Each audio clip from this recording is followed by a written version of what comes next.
Siapa AKP Rita Yuliana?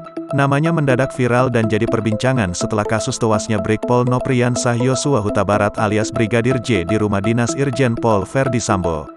Meski belum diketahui apa keterkaitan yang bersangkutan, namun, nama AKP Rita Yuliana selalu disebut-sebut saat kasus tersebut muncul.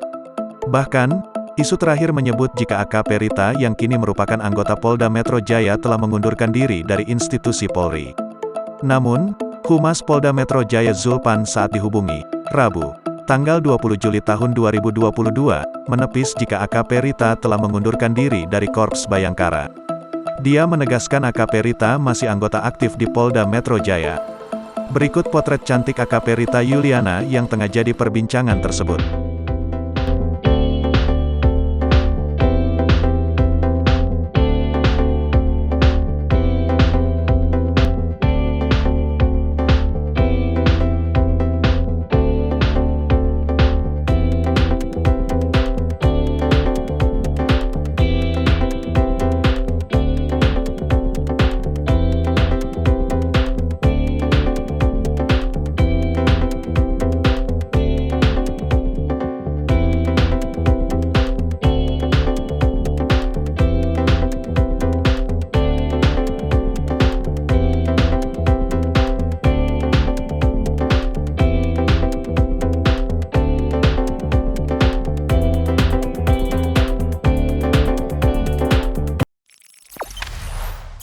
Jangan lupa subscribe, share, komen, dan like ya!